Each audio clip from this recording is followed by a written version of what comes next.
explain what this magazine is all about and indicate how it can be used in preaching Krishna consciousness. So I thought that to do this, it would be good to provide some background information on the Bhaktivedanta Institute, so as to indicate what the Bhaktivedanta Institute was really intended to be by Śrīla Prabhupāda.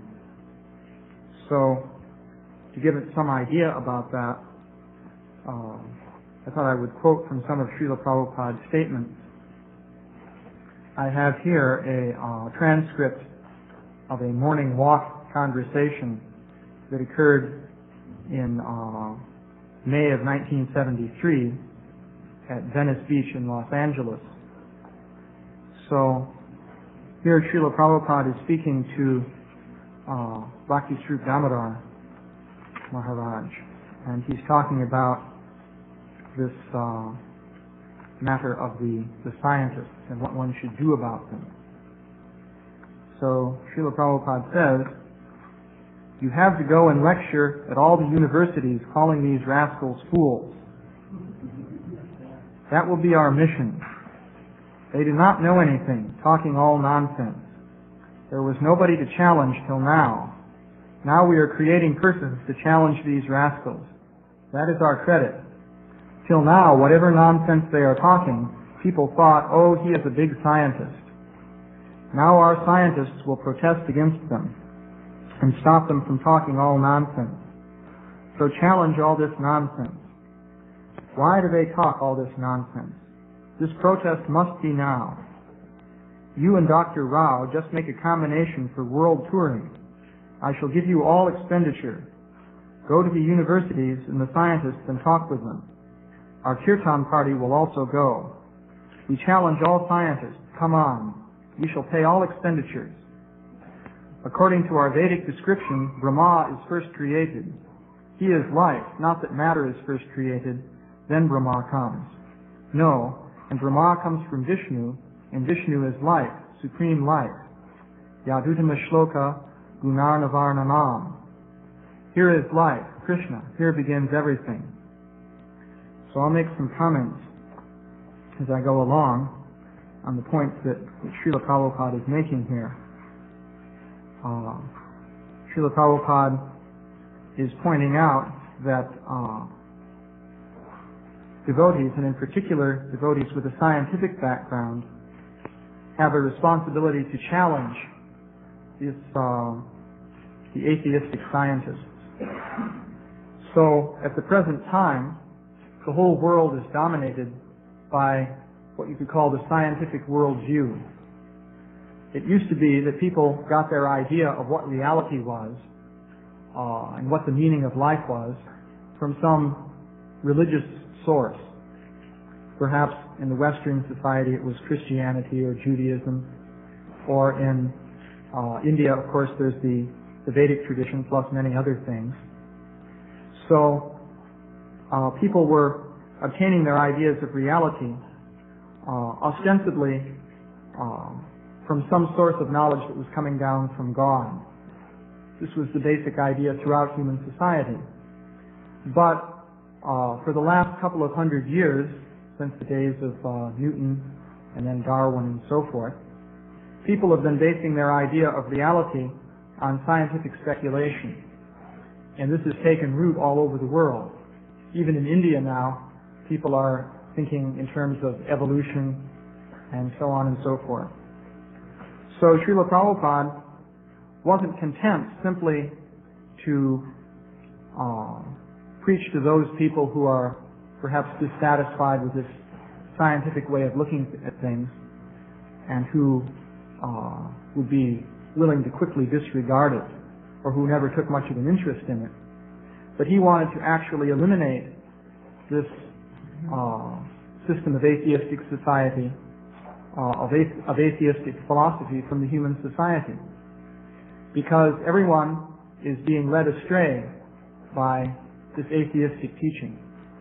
So he wanted to go directly to the source, to the scientists themselves, and publicly make a very strong protest and actually defeat these atheistic ideas. So here Srila Prabhupada sums up the Vedic position. Said here, the whole world is running on a false theory that life is born out of matter. Fact. So how to defeat this theory? That is our business. We have to defeat this rascal theory. So that's the point. The whole world is actually under the influence of these atheistic theories. This is what people largely are believing these days. So our business is to defeat this. That's one thing that the devotees are supposed to do. So he says, for example, we have to make programs. All human society is affected by this misleading theory. We have to make programs, go from place to place, and invite all big men, all scientists. That program we have to make. We cannot allow this nonsense theory to go on. So that's one aspect, actually, of the Bhaktivedanta Institute. That is that we have to present our points in a very public way. And we have to go also to the big men, the scientists themselves. It's not that we just go to the public or to people who are more receptive. We have to go to the very people who are most convinced of these atheistic views, and we have to challenge them. And we have to show that they're wrong so that all the public knows that they're wrong and knows why they're wrong. That is what Srila Prabhupada wanted the devotees to do. So, Srila Prabhupada says, in all respects, we have to prove that life does not come from matter. Matter generates from life. So this is not a theory, this is a fact. Now we have to prove it. Then the whole program of this rascal's theory will be changed and people will be happy. Because they are standing on a wrong theory, all their calculations are wrong and people are suffering. The rascal Darwin's theory, and then this is garbled here. So a basic point that Srila Prabhupada stresses is that we have to show that life is not material. So of course in the Vedic literature there many points are made. And these points are made on various levels. There's the very elementary fundamental level represented, let's say, by the second chapter of Bhagavad Gita, which explains that the spirit soul is not material, is distinct from the material body. And then from there you can go up to higher and higher levels of realization, all the way to understanding the conjugal pastimes of Krishna. So one has to start with the beginning. So the key point, which is the beginning of the philosophy of Krishna consciousness, is that life does not come from matter. Matter itself originally comes from life, because Krishna creates the material elements. And then matter is formed into different bodies and so forth by Krishna. So all the different forms are coming from the supreme life, namely Krishna. And why are these bodies there? Well, they are vehicles for the spirit souls, which are the actual living entities. And the spirit soul is the real life within the body. It's not the body itself. So this is the starting point for the philosophy of Krishna consciousness. And Srila Prabhupada wanted us to start to establish this very fundamental point. He makes an interesting statement here. He says, so we have to challenge, protest, defeat. This will be our work. Our worshipping of Krishna, that is our internal affair. The external affair will be to establish this theory. Otherwise, they will be misleading the society. So this is an interesting statement. First of all, you'll notice that Srila Prabhupada is very warlike in his statements here. He was not simply being peaceful and spiritual. People sometimes think to be spiritual means that you should be shanti, very peaceful. And of course, that's true. That is the frame of mind one attains by spiritual realization. But in the matter of preaching, Srila Prabhupada was very much on the offensive. He wanted to go and chastise those persons who are misleading the human society. The whole purpose of a human society, according to the Vedic literature, is that it provides a setting in which the conditioned souls can attain spiritual knowledge. For the purpose of mere material enjoyment, there is the animal society, which is perfectly set up for that purpose. Actually, no human being can enjoy materially more than the animals can, because the animals are equipped with senses for material enjoyment, and they have no guilty conscience, because their mind is not developed to the extent that they can understand the implications of what they're doing. So an animal is perfectly set up for sense gratification. So the human society has a different purpose. So if a certain element of men within the human society is misleading everybody and taking them down the path of animalistic sense gratification, then that actually destroys the original purpose of human society as it was intended by Krishna. So Śrīla Prabhupāda wanted to restore the original purpose of the human society. And to do that, one has to eliminate these atheistic elements. So it's interesting here also, Śrīla Prabhupāda says our worshipping of Krishna is our internal affair. The external affair will be to establish this theory. By that he means that life comes from life and not matter. He speaks of it here as a theory. But of course, he says, because it is truth, you will come out triumphant. There is no doubt about it. It is truth. Now you have to know how to present the truth.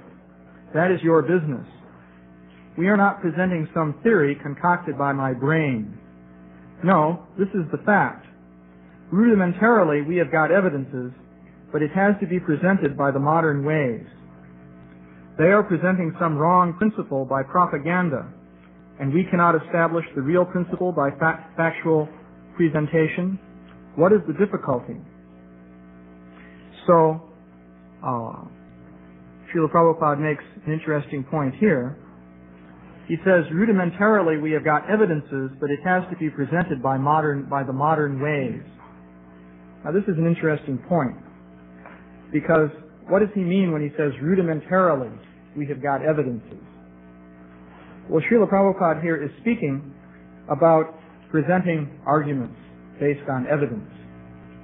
Now ultimately, the Shastra provides the conclusive Vedic knowledge. However, the unfortunate situation is that in the modern age, people are not accepting Shastra. If people were to accept Shastra, then it would be very easy. There would be no problem. You could just point out what the Shastra is saying, and people would accept that, and they would be on the right track. But they don't accept it. So essentially, our task is to convince them to accept the Shastra. So if they don't accept Shastra, how do you convince them to accept the Shastra? So you argue. So arguments by themselves never prove anything. An argument is simply a matter of persuasion. And whether you persuade somebody or not depends on what you're able to do in speaking to that particular person. So arguments are not absolute. But nonetheless, to bring people to the point of accepting the absolute source of spiritual information, when they're in a state of ignorance and they're not accepting this absolute knowledge, one can try to persuade them with arguments. And so, Śrīla Prabhupāda wanted us to do that, and Śrīla Prabhupāda himself was always presenting arguments. So when he speaks of rudimentarily we have got evidences, he is speaking of the very simple and straightforward arguments that you can make to argue that life is not material and that God must exist. There's the basic argument from design, which Śrīla Prabhupāda was always presenting. According to this argument, you point to the different evidences of design in nature. The fact that the sun always rises at a certain time and sets at a certain time. The fact that the different elements are adjusted to provide for life. The rain is falling in a regulated amount. In the living body, there are so many different organs arranged systematically. So all these things point to some supreme intelligence which is creating the whole system.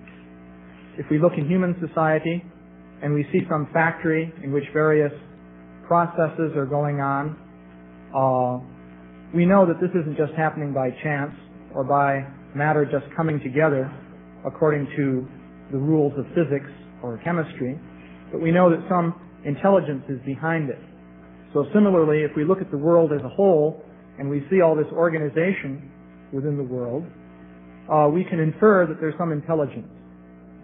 So this is a very old argument.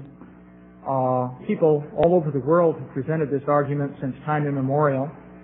Various Christian scholars have presented it, for example, for many centuries. And Śrīla Prabhupāda also used this argument. For example, I remember after the first Rath Yatra in New York in 1976, in Washington Square Park, Śrīla Prabhupāda gave a lecture, and the entire lecture was based on this argument from design. Śrīla Prabhupāda was very simply stressing this point, that there's so much order that you see in nature, so there must be some supreme controller. Because the idea that there's a supreme intelligence in nature is a basic starting point for coming to the point of appreciating Krishna conscious philosophy. To begin to appreciate Krishna, you first have to at least think, well, there must be some God who's actually created everything. That's the starting point. And in fact, in the Bhagavatam, the starting point for God realization, which is described there, is the appreciation of the Lord's universal form. It's stated that a materialistic man can come to a point of beginning to appreciate God by worshiping the universal form. So what does that mean? What do you do when you worship the universal form? Well, essentially it means looking at nature and seeing how everything is coming from a supreme intelligent cause. So, Śrīla Prabhupāda says, rudimentarily we have got evidences. So, on a very simple level, this argument can be made. But nowadays, people have become very sophisticated, and they're very proud of this. They think, now we've made great advancements. See how wonderful we are. And they don't know that this sophistication is actually a trap which is binding them. Ravindra Swarup once made the interesting point that an ordinary man in the street may have 2 or 3 basic reasons for being in Maya. But a philosopher with a university education has an entire, elaborate, sophisticated system full of thousands of reasons for being in Maya. So it's hard for him to get out of Maya. He has built a very elaborate cage and locked himself into it. Actually, the analogy is made to a caterpillar which wraps itself in a cocoon, and then it can't get out. Of course, later it gets out and turns into a butterfly. But similarly, the modern scientists have built this elaborate structure which is actually a trap, which is very hard to get out of. So therefore, Śrīla Prabhupāda says we have to present this case in terms of modern knowledge, so-called knowledge. The whole objective here is not that we are going to prove Vedic conclusions on the basis of the scientists' speculations. Arguments based on sensory data actually never prove anything.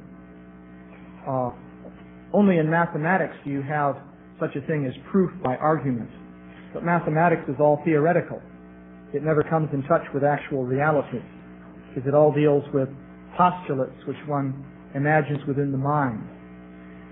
Science deals with actual reality, but there's no real proof of anything when it really comes down to it. Actually, if you study various arguments, you quickly learn that for every argument there's another argument. And of course for that one there's still another argument, but it never ends. So the idea is to persuade people to seriously consider some of the basic elementary points of Krishna consciousness, so that then they can come to the point of accepting absolute knowledge. Ultimately, people have to come to the point of surrender. And Krishna says in the Bhagavad Gita that a jnani who is trying to attain knowledge through the power of his own mind and senses, after many, many births, will eventually surrender to Krishna. When he actually attains knowledge of Krishna, that will be because he surrendered, not because he manipulated his mind with such great dexterity. But the point is, as long as he's dedicated to learning everything through the manipulation of his mind and senses, he's going to keep doing that. So how can you bring him to the point of surrender?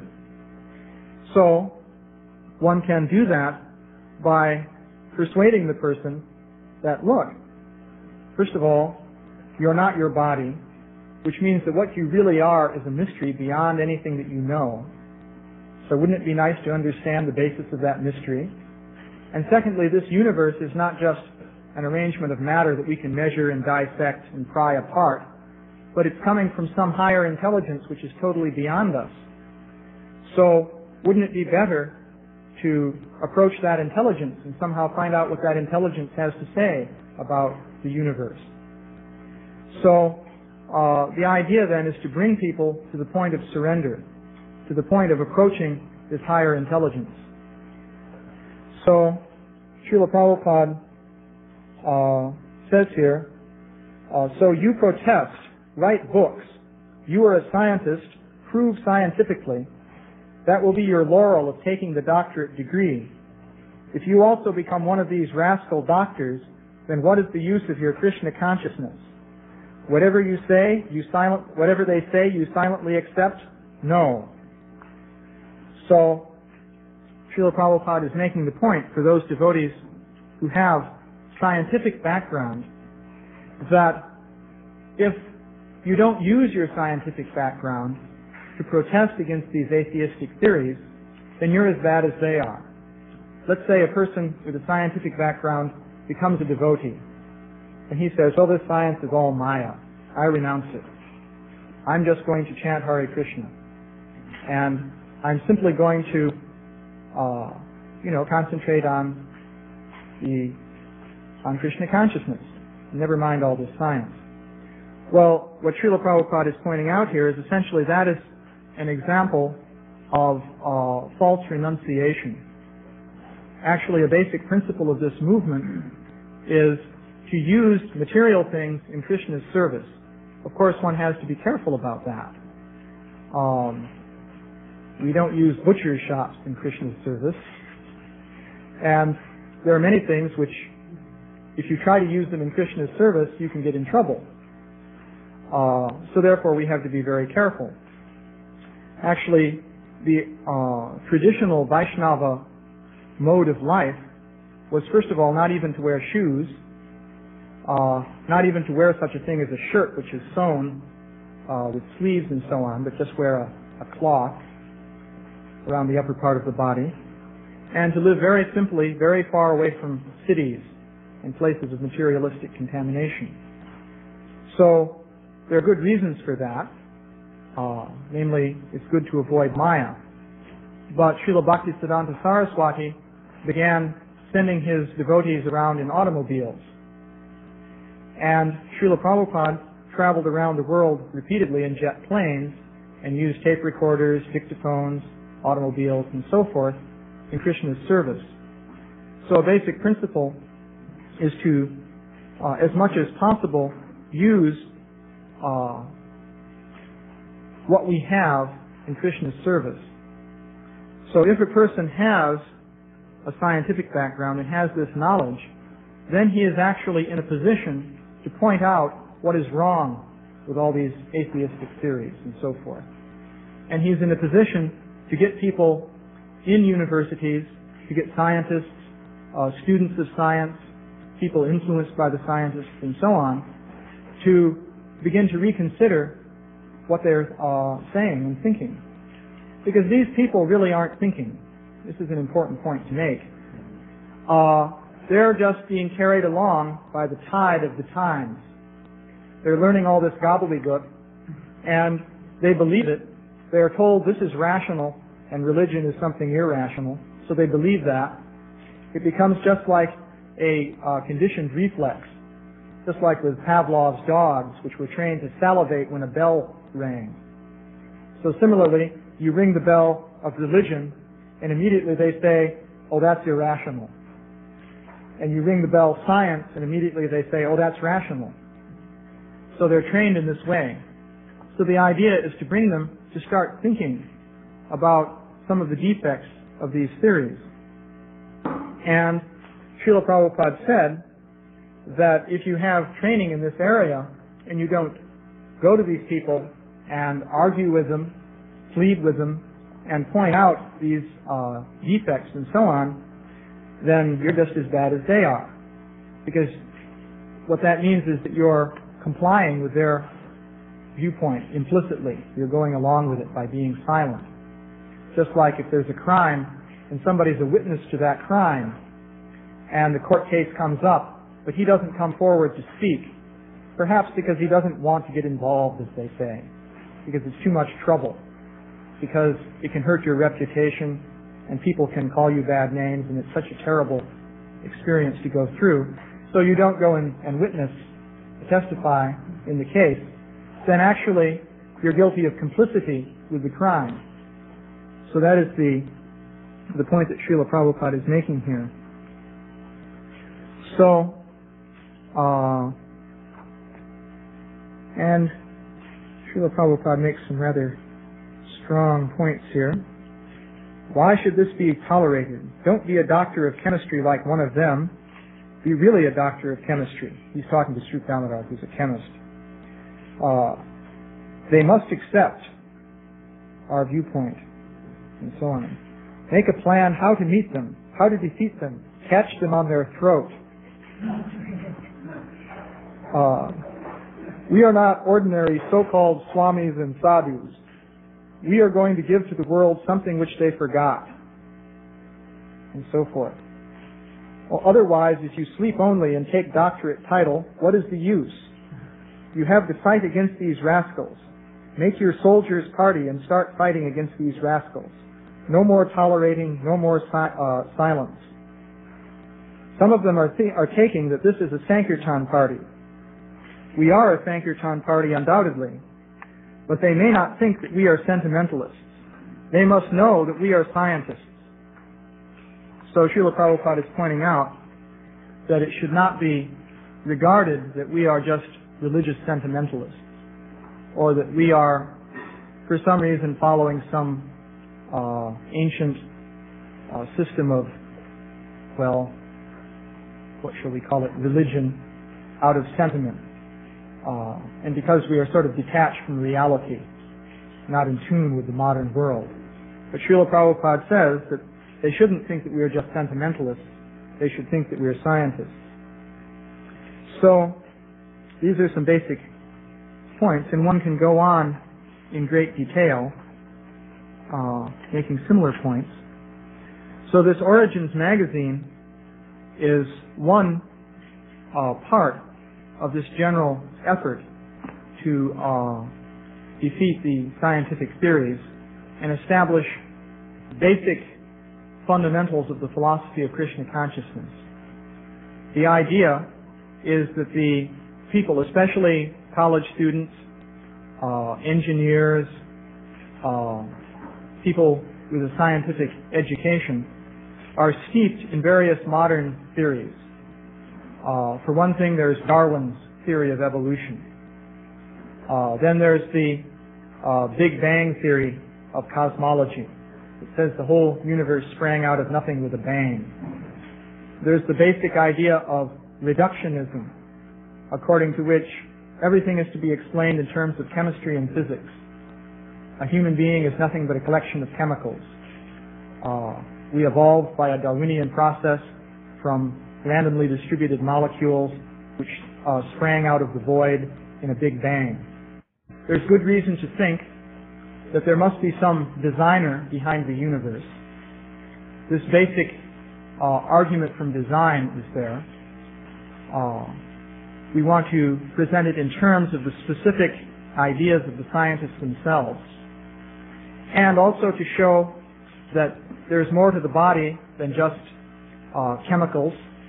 We want to argue that consciousness is something non-material, and we want to point to the existence of the spirit soul. And Finally, having established material arguments for making some of these basic points, we want to outline fundamental ideas of the Bhagavad Gita in modern language, using the vocabulary that people are accustomed to, so that they can begin to think about these things. Because one basic point is that if people begin to think about the fundamental worldview, if we can call it that, of the Bhagavad Gita and the Śrīmad Bhagavatam, then they can begin to appreciate it. And if they begin to appreciate it, then gradually they will take an interest in learning more. And then we can lead them further and further to appreciating this knowledge.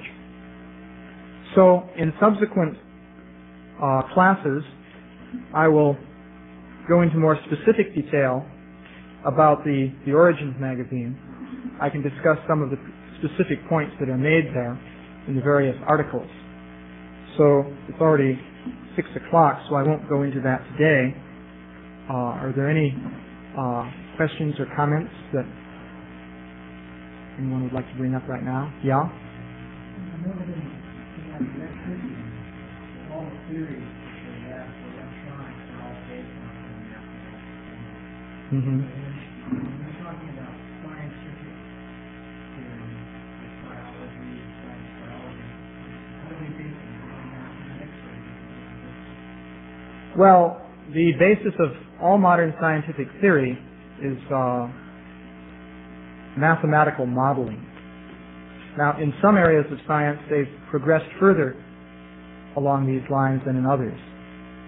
Traditionally, physics was the first area which was developed mathematically. This started actually with Galileo. And then Newton developed it on a very big scale with his Newtonian mechanics. And after Newton, mathematics became sort of the basic reference point for scientific thinking. The idea was that everything has to be explained in terms of mathematics.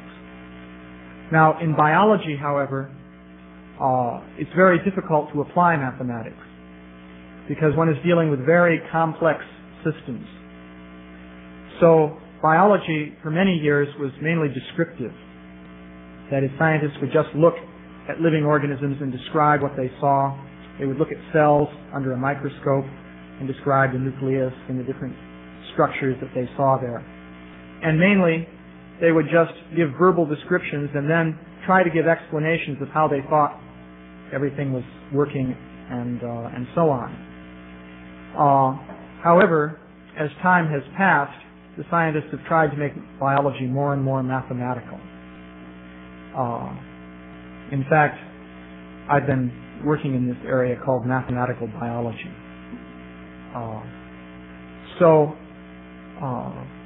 Even for Darwin, though, the basic underlying idea was that the whole thing is a mechanical system, and ultimately you can explain it in terms of Newton's laws.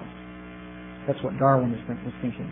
Nowadays they have a new system of physics called quantum mechanics, and so they're thinking that whatever it is, ultimately you can explain it in terms of quantum mechanics. So the idea, this is what is called reductionism. The physicists come up with certain ideas as to what matter is, and then an attempt is made to reduce everything down to matter as conceived of by the physicists. So that's their approach.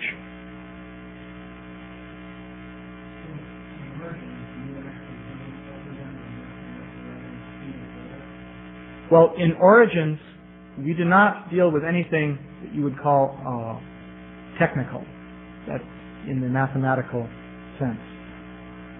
Essentially, in the Origins magazine, there are no highly technical arguments at all, and there's no mathematics.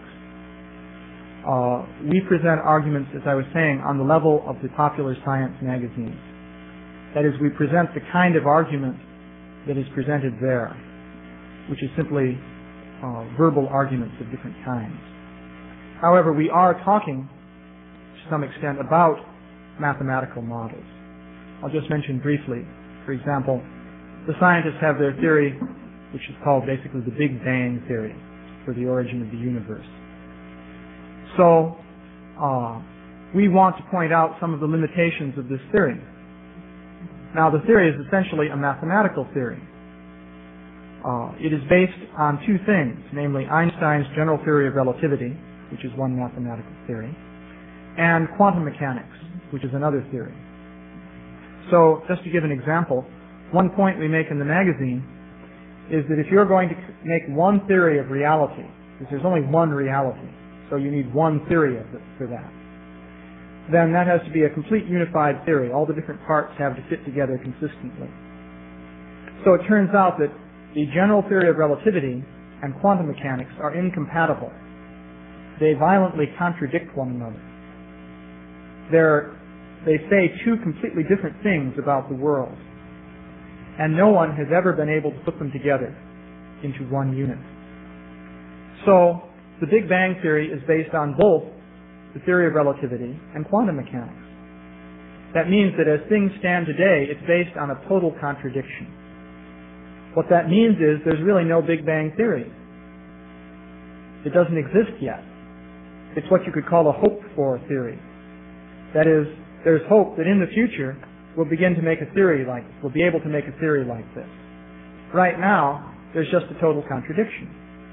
Now, people in general don't know this. Now, you will find admissions of it even in the popular science magazines, but it's presented in such a way as to lull people to sleep. The way they present it there is by saying that there are still some mysterious features in the matter of the relation between Einstein's profound general theory of relativity and the even more profound and mysterious quantum theory of Heisenberg and Bohr and so on. And so scientists are experiencing great intellectual delight in their effort to weave together these disparate strands of profound theoretical insight. And so they present it like that. And it sounds like a very glorious and marvelous development on the forefront of knowledge. And it sounds like great progress is being made. And soon we will attain ultimate knowledge, even though at the same time we were told we have already attained ultimate knowledge. Actually, we have. It's just becoming more ultimate as time goes on. Actually, there is no limit. Scientific knowledge is ever expanding. So, this is how they present it. But actually, the plain fact is, which is really obvious if you know anything about these theories, is that they're like two completely different theories. They say two completely different things. And no one knows how to put them together. So, that means that on the level of the Big Bang Theory, there's chaos beyond just the primordial chaos that they talk about. There's chaos in people's thinking. So, that's one basic point we want to make. So, I don't think I should eat up our whole japa period. There will be time for many further classes. Yeah? I don't think you're doing this but and so maybe we think it was big, but I think it would be interesting myself, like, you say that Newton's theory, basic law of physics, then developing Einstein's general theory, and this quantum mechanics, and they're all appear to be development, or now you're saying it's an exact opposition of each other. What happens when Newton says this is the most operative in Newton, then Einstein came along and said this, and then he gave the quantum mechanics is that. Mm-hmm. So if I try to say, if I was going to preach something, I would try to say, the Big Bang Theory, they try to put apples and oranges together, and do it. I actually understand how people say you get quantum mechanics like this, and Einstein's theory and theory. Right. Can that be done in a brief summary, just for the language? Well, it can be done, although, well, I think some basic points can be made. If you want to take away For a 30-word presentation, let me make this basic point. In the theory of relativity, everything is essentially broken down to points. Now, the reason for this is, in Einstein's theory, this is one basic feature of the thing. In Einstein's theory, everything is broken down into points. This is due to the fact that, according to Einstein, if you have 2 points separated by some distance, you cannot speak of them as being linked together to form a unit. There's a fundamental limitation on the rate at which any influence can propagate from one point to another in the theory of relativity, and that's provided by the speed of light. Nothing can travel faster than the speed of light, according to relativity. Nothing either physical or non-physical or whatever it may be. That means that an object is essentially split up into points. Because, for example, suppose I push a metal block. Now, naively, we think that when you push a metal block, when the back end starts moving, the front end also starts moving, and the whole thing moves in one unit. And Newton would have thought that way also. That's perfectly reasonable in Newton's theory. But in Einstein's way of looking at it, that doesn't make any sense at all. In fact, you start pushing the back of the block and it starts moving, and meanwhile the front of the block is something completely different. And later on, it will start moving. So everything is divided into points. That's a sort of basic framework there. Yeah, everything is in flux. Everything occurs on the level of points, which, by the way, makes it very difficult to understand consciousness. But that's another thing for more than 30 words that I'll go into later. So, in the quantum theory, on the other hand, you have everything occurring in total units, which are called quantum jumps. That is, an entire extended physical system can undergo abrupt transitions all at once as a total unit. That's the fundamental feature of quantum mechanics. A quantum leap. Just to give an example, take an atom. Now, an atom is very small, we think, but still an atom supposedly extends over a certain volume of space. And an atom may be in one energy level. So according to the idea of quantum mechanics, you can sort of visualize the atom. You shouldn't think of it in terms of little point-like electrons spinning around. That's a Walt Disney atom. Those are only found in company of Pinocchio and so on. But you can think of a sort of vague wave-like substance with different lobes and protuberances forming a certain shape. That's a vague way you can think of what an atom is. So imagine it's in one particular shape, and it's said to be in a certain energy level. Now it goes to a different energy level, so it takes on a new shape. The different lobes and so on now are differently arranged. Well, this happens, as far as quantum mechanics goes, abruptly. It's called a quantum jump. First, it's in this shape, like so, with a certain energy, and now it's in this other shape, like so. And how does it go from one to the other? Well, it just goes. All at once, and all of a sudden. Now, many physicists have been very dissatisfied with that. Schrödinger himself, who first came up with this picture, didn't realize initially that his thinking led to this. But Niels Bohr pointed it out to him. And it's described that actually this caused a breakdown in Schrödinger's health. Niels Bohr was a very intense person, it seems. So after Schrödinger presented his wave function picture of the atom, Bohr got a hold of him. He shanghaied him to Copenhagen, where Bohr had his lair. And he started haranguing Schrödinger to get him to accept this quantum jump idea. Because Bohr originally said that electrons make jumps, but he didn't have the wave function. So now Schrödinger came up with the wave function, but Bohr wanted to point out that you still have to have the jumps. And so he began to harangue Schrödinger. And actually, day in and day out, practically for 24 hours a day, Bohr would continuously argue against Schrödinger, just wearing him down. This goes on in science. Science is sort of a Darwinian struggle for survival, actually. case you wonder what the scientists are doing in their offices and so forth, they're struggling with one another. So Niels Bohr, so Niels Bohr was an amazing personality. So he kept wearing away at Schrödinger. Finally, Schrödinger went into the hospital. This actually happened. Of course, it's just a coincidence that he came down with the flu or something, you know. But he was laying in his hospital bed, and Bohr would sit there beside his hospital bed, still arguing away. And so Schrödinger is reported to have said that if I knew that that I would have to deal with this damned quantum jumping, I never would have had anything to do with the quantum theory.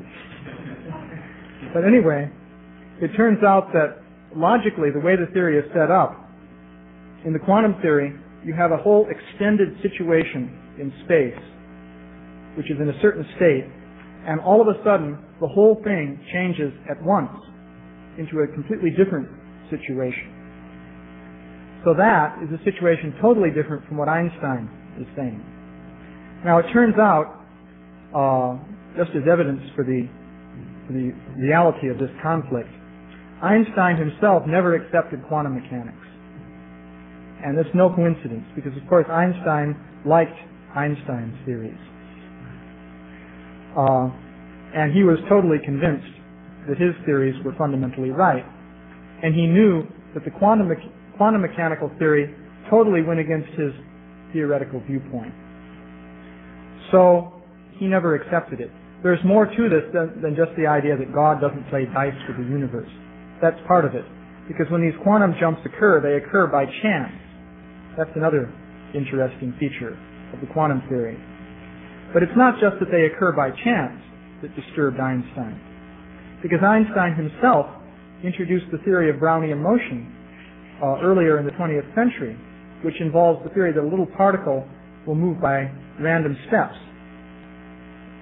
So Einstein himself introduced stochastic or random theory into physics. But what really disturbed him was that a whole thing extending over space changes by chance all at once. And in fact, Einstein pointed out that you're not dealing here with just an atom. Because we can imagine, well, an atom is very small, so perhaps weird things can happen on the level of atoms. It's plausible. But Einstein pointed out in what is called the Einstein-Podolsky-Rosen paradox, which is a famous topic of controversy in physics. He pointed out that you can have an extended situation over any distance you like. It could be miles, it could be light years, or whatever. And the whole thing changes by abrupt jumps.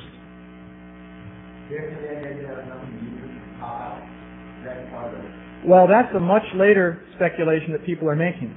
Yeah, when one of the latest speculations about the Big Bang Theory, which we mentioned in the Origins magazine, is that the whole universe pops out of nothing by a quantum jump.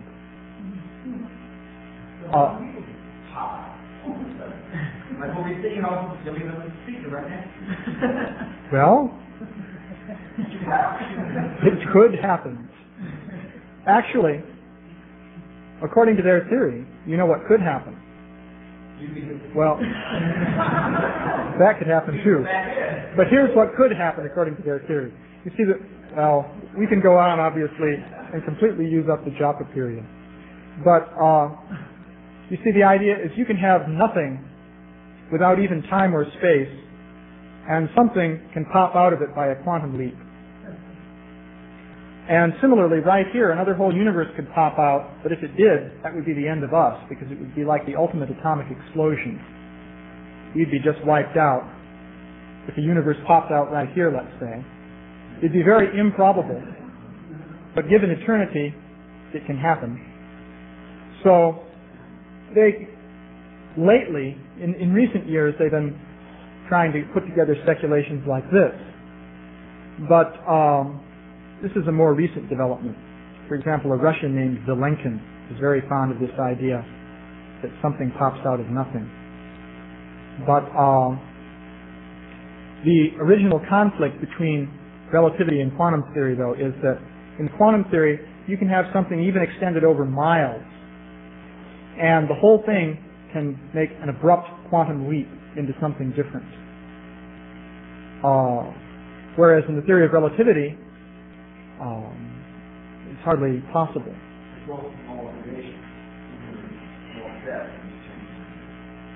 In theory of relativity, a change can only occur continuously on a point-by-point basis.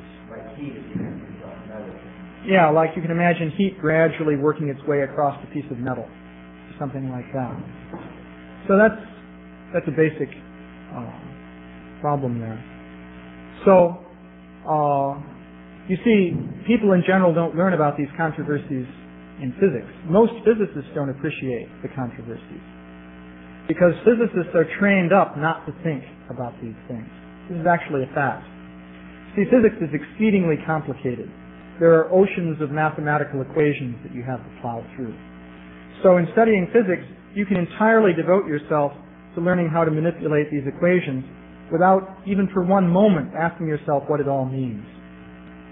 In fact, even if you spend a lifetime delving through these equations, you can't get through them all. So you can become a professional physicist with a PhD and so on, and you can teach courses at a university for 20 years without even once thinking for one moment about what it all means. Possible. And you can argue, in fact the argument is made, well look, all these discussions about what it all means have never led anywhere in the last 50 years, or 80 years now practically.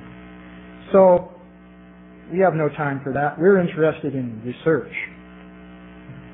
And so, and research means, looking at the energy levels of potassium crystals or something like that, and delving into that ad infinitum, learning more and more about less and less, as they say. So in science, there's a tendency for the scientists to become exceedingly narrow specialists. One scientist will know practically everything there is to know about tunneling in superconductors, but he won't know practically anything about anything else. So with this kind of narrowness, even the scientists themselves become oblivious to some of the real problems in their own theories. The scientist who knows everything about the semiconductors will get his general ideas about science the same way that the ordinary students do in the university. Namely, he'll read some article in Scientific American or something like that and just get a general idea. So we can go on further later on. So all glories to Prabhupada.